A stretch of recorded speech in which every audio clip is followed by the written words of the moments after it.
প্রায় ২০০ বছর আগে এই জাহাজটি অনেকগুলো সোনার বার নিয়ে মাঝ সমুদ্রে হারিয়ে যায়। এরপর শত শত মানুষ এটার খোঁজ করতে গেলে আর ফিরে আসে না। তাদের সঙ্গে ঘটতে থাকে একের পর এক অদ্ভুত ঘটনা। তারা কি ওই স্বর্ণগুলো বাইরে নিয়ে আসতে পারছিল, নাকি অন্য মানুষদের মতো তারা ভ্যানিশ হয়ে যায়?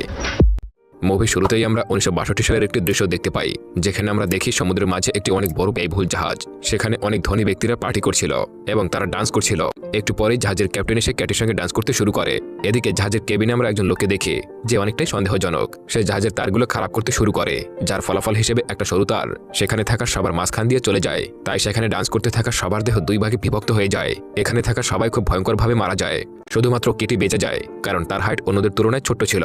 সে যখন ক্যাপ্টেনের দিকে তাকায় তখন দেখতে পায় ক্যাপ্টেনের চেহারা দুই ভাগে ভাগ হয়ে গেছে।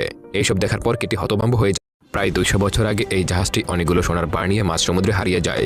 এরপর শত শত মানুষ এটার খোঁজ করতে গেলে আর ফিরে আসে না। তাদের সঙ্গে ঘটতে থাকে একের পর এক অদ্ভুত ঘটনা। তারা কি ওই স্বর্ণগুলো বাইরে নিয়ে আসতে পারছিল, নাকি অন্য মানুষদের মতো তারা ভ্যানিশ হয়ে যায়?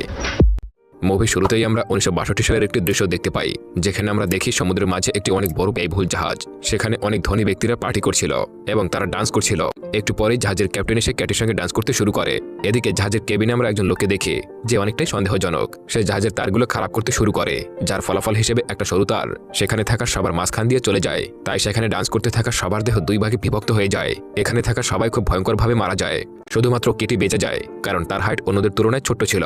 সে যখন ক্যাপ্টেনের দিকে তাকায় তখন দেখতে পায় ক্যাপ্টেনের চেহারা দুই ভাগে ভাগ হয়ে গেছে। এইসব দেখার পর কেটি হতভম্ব হয়ে যায়।